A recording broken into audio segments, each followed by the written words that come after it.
Good evening, my fellow Americans. First, I should like to express my gratitude to the radio and television networks for the opportunities they have given me over the years to bring reports and messages to our nation.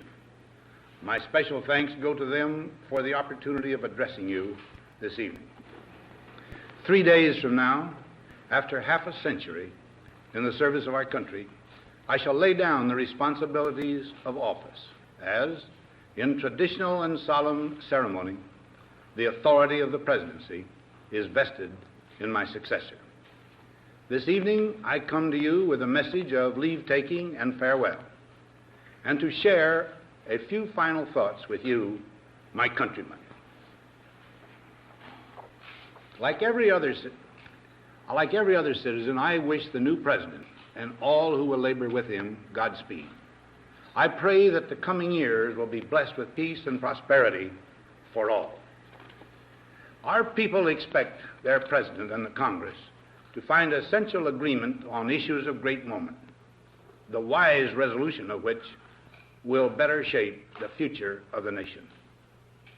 My own relations with the Congress, which began on a remote and tenuous basis when, long ago, a member of the Senate appointed me to West Point, have since ranged to the intimate during the war and immediate post-war period, and finally to the mutually interdependent during these past 8 years.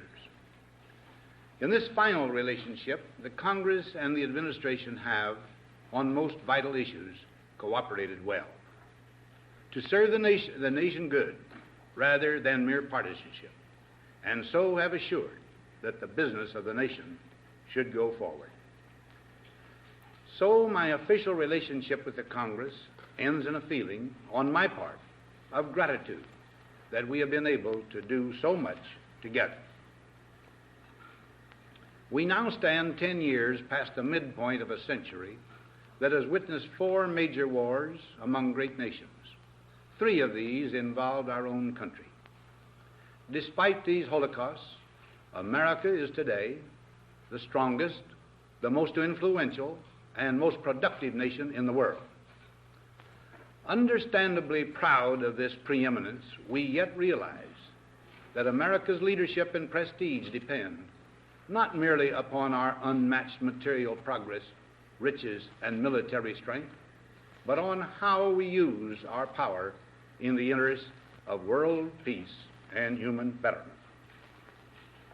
Throughout America's adventure in free government, our basic purposes have been to keep the peace, to foster progress in human achievement, and to enhance liberty, dignity, and integrity among peoples and among nations. To strive for less would be unworthy of a free and religious people.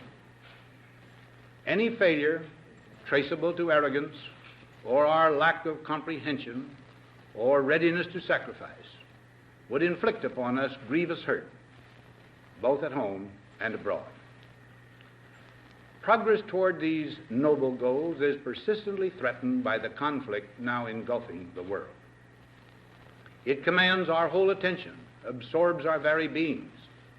We face a hostile ideology, global in scope, atheistic in character, ruthless in purpose, and insidious in method. Unhappily, the danger it poses promises to be of indefinite duration.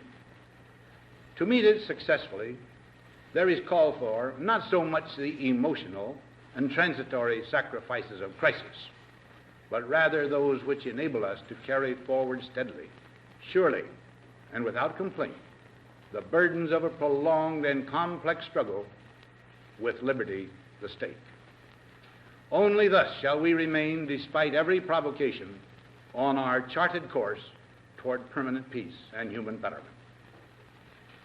Crises there will continue to be.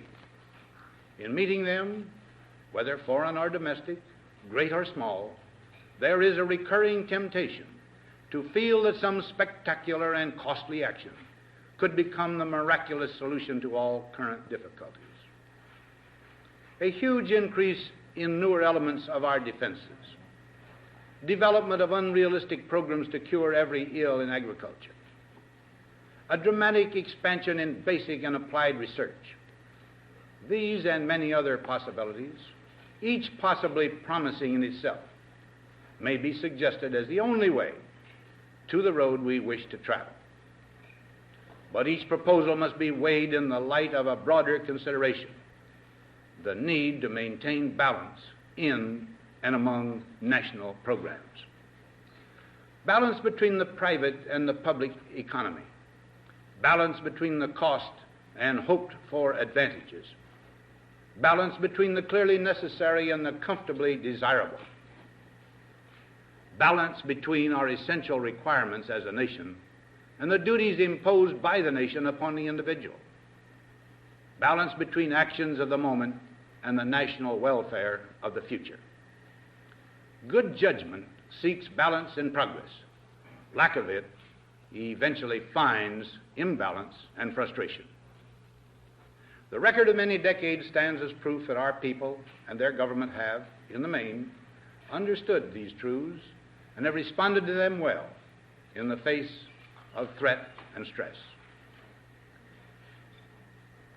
But threats, new in kind or degree, constantly arise. Of these I mention two only.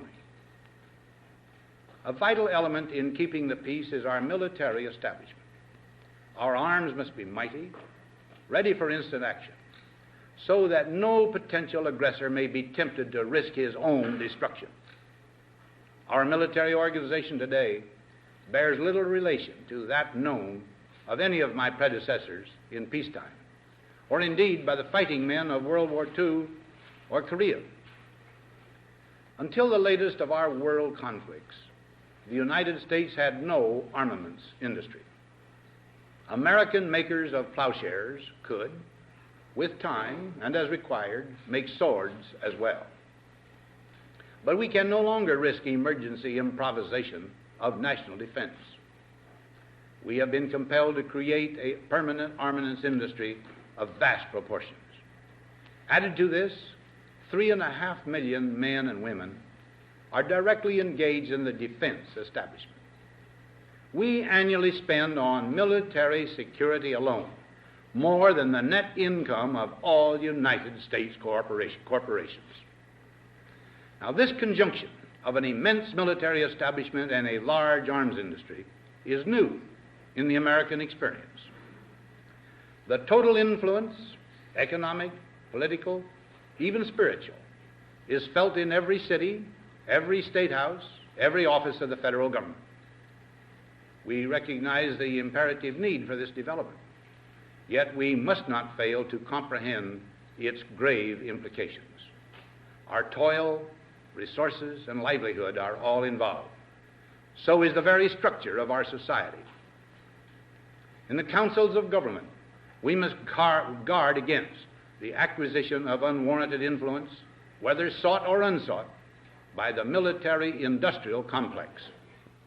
The potential for the disastrous rise of misplaced power exists and will persist. We must never let the weight of this combination endanger our liberties or democratic processes. We should take nothing for granted. Only an alert and knowledgeable citizenry can compel the proper meshing of the huge industrial and military machinery of defense with our peaceful methods and goals, so that security and liberty may prosper together. Akin to and largely responsible for the sweeping changes in our industrial military posture has been the technological revolution during recent decades. In this revolution, research has become central. It also becomes more formalized, complex, and costly. A steadily increasing share is conducted for, by, or at the direction of the federal government. Today, the solitary inventor, tinkering in his shop, has been overshadowed by task forces of scientists in laboratories and testing fields. In the same fashion, the free university, historically the fountainhead of free ideas and scientific discovery, has experienced a revolution in the conduct of research. Partly because of the huge costs involved, a government contract becomes virtually a substitute for intellectual curiosity. For every old blackboard, there are now hundreds of new electronic computers. The prospect of domination of the nation's scholars by federal employment, project allocations, and the power of money is ever present and is gravely to be regarded. Yet in holding scientific research and discovery in respect, as we should, we must also be alert to the equal and opposite danger that public policy could itself become the captive of a scientific, technological elite. It is the task of statesmanship to mold, to balance, and to integrate these and other forces, new and old, within the principles of our democratic system, ever aiming toward the supreme goals of our free society. Another factor in maintaining balance involves the element of time. As we peer into society's future, we, you and I, and our government must avoid the impulse to live only for today, plundering for our own ease and convenience the precious resources of tomorrow. We cannot mortgage the material assets of our grandchildren without risking the loss also of their political and spiritual heritage. We want democracy to survive for all generations to come, not to become the insolvent phantom of tomorrow. During the long lane of the history yet to be written, America knows that this world of ours, ever growing smaller, must avoid becoming a community of dreadful fear and hate, and be instead a proud confederation of mutual trust and respect. Such a confederation must be one of equals. The weakest must come to the conference table with the same confidence as do we, protected as we are by our moral, economic, and military strength.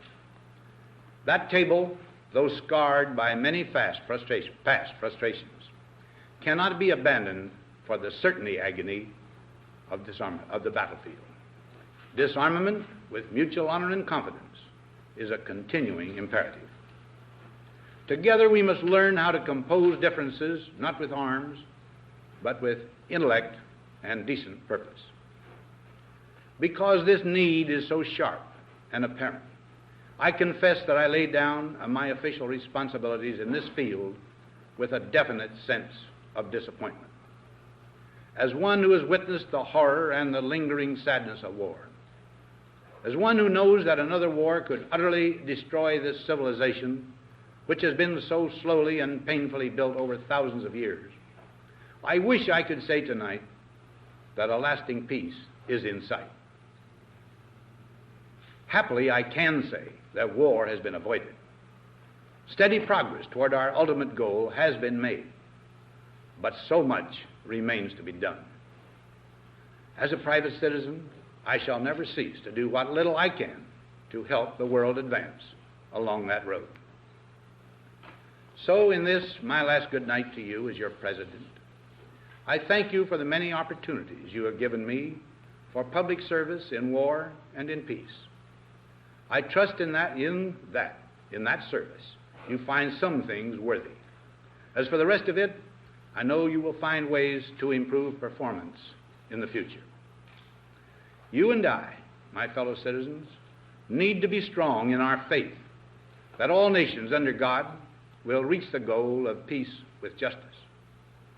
May we be ever unswerving in devotion to principle, confident but humble with power, diligent in pursuit of the nation's great goals.